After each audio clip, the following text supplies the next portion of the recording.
sans que nous en ayons conscience. Mais lorsque notre heure arrive, comment se présente-t-il réellement? Quel sentiment envahit l'âme à cet instant décisif?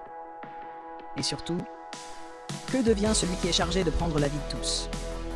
Aujourd'hui, je vais te partager des récits qui, pour certains, te sembleront presque irréels. Pourquoi lui? Parmi les 4 grands anges, Jibril, Mikaël, Israfil et Azraël, c'est sans doute l'ange de la mort que nous connaissons le moins. Pourquoi lui a-t-on confié cette mission redoutée?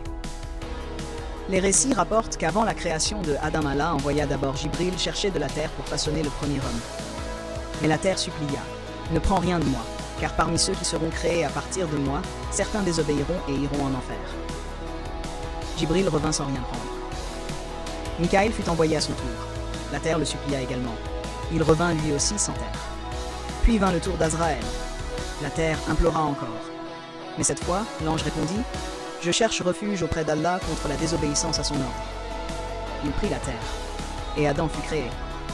Alors Allah lui confie, « De même que tu as pris la matière de leur création, tu prendras aussi leurs âmes. » L'ange exprima une crainte. « Les humains me détesteront. » Allah répondit, « Je placerai entre toi et eux des causes apparentes, maladie, accident, calamité. Ils attribueront la mort à ces causes, et non à toi. » La mort, fin ou passage. Nous redoutons la mort parce que nous sommes humains. Mais dans la vision spirituelle, la mort n'est pas une annihilation. C'est une transition, un passage vers un monde éternel, un retour vers le Créateur. Si nous regardions la mission de l'ange de la mort sous cet angle, elle ne serait plus perçue comme une malédiction, mais comme l'accomplissement d'un décret divin parfaitement juste. La rencontre avec le prophète. Lors de l'ascension nocturne du prophète Muhammad, paix et bénédiction sur lui, guidé par Jibril, il rencontra l'ange de la mort. On rapporte que cet ange ne sourit jamais, tout comme les gardiens de l'enfer. Le prophète s'interrogea, « Comment retires-tu les âmes tout en restant à ta place ?» L'ange répondit qu'il disposait d'innombrables assistants. Lorsque l'heure d'un être humain arrive, des anges sont envoyés. Ils entourent la personne et procèdent selon l'ordre divin. Le prophète demanda à voir sa forme réelle. La vision fut si immense qu'elle faillit bouleverser son cœur. Le dernier moment du prophète saint. Des années plus tard, lorsque l'heure du départ du prophète arriva, l'ange de la mort se présenta à sa porte, sous l'apparence d'un homme. Il demanda la permission d'entrer. Il transmit les salutations d'Allah et expliqua qu'il ne prendrait son âme qu'avec son consentement. Le prophète, préoccupé par sa communauté, consulta Jibril. Lorsqu'il apprit que sa communauté bénéficierait de la miséricorde divine, tant qu'elle ne tomberait pas dans l'association, son cœur s'apaisa.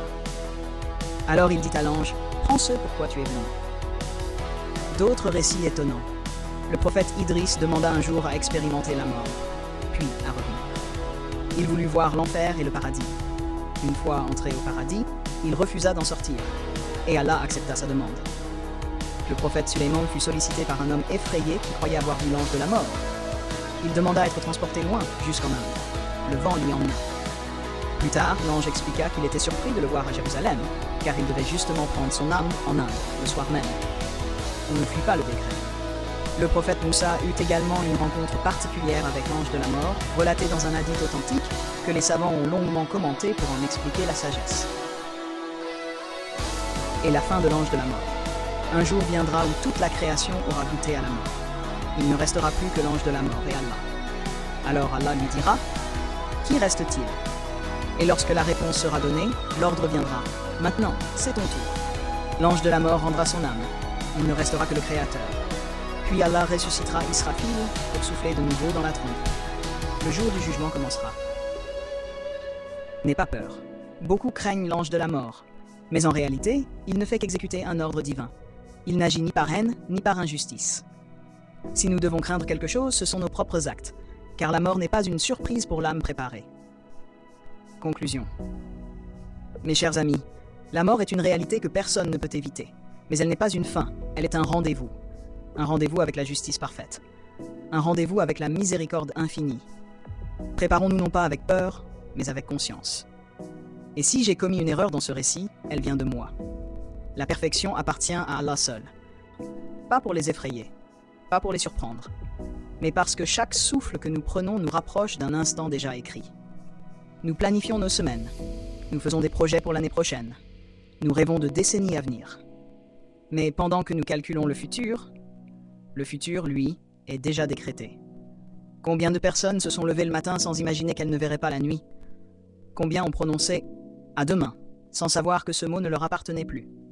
La mort ne prévient pas. Elle ne prend pas rendez-vous. Elle arrive exactement à l'heure fixée. Les signes que nous ignorons. Dans notre vie quotidienne, nous voyons des enterrements. Nous lisons les nouvelles.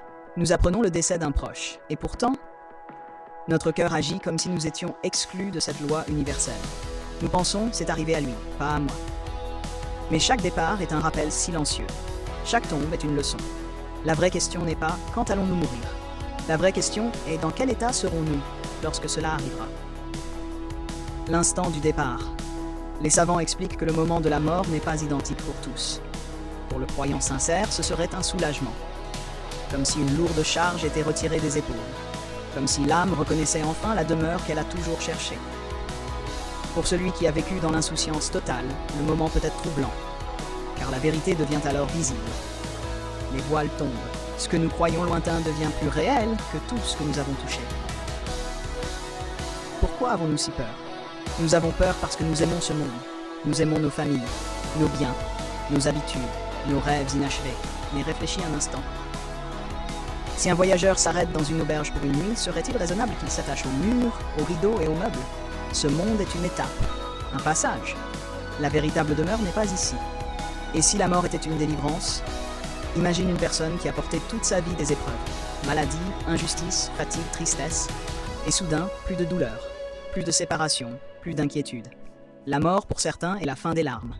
Nous naissons en pleurant. Les autres pleurent lorsque nous partons. Mais si l'âme part vers une miséricorde infinie, alors ce ne sont que les vivants qui pleurent. Le rappel le plus puissant. Un jour, tout s'arrêtera.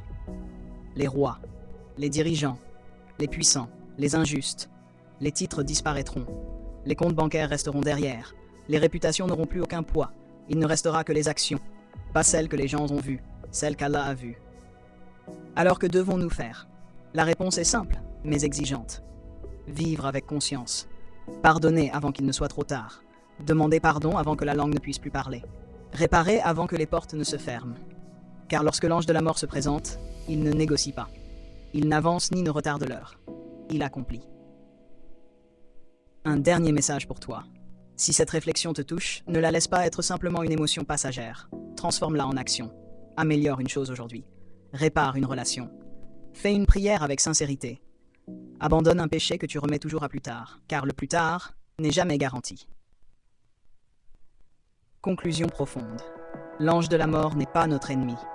Il est le serviteur d'un ordre parfait. Il est le passage entre deux mondes. Ce que nous devons craindre, ce n'est pas lui. C'est d'arriver les mains vides. Prépare ton cœur avant que ton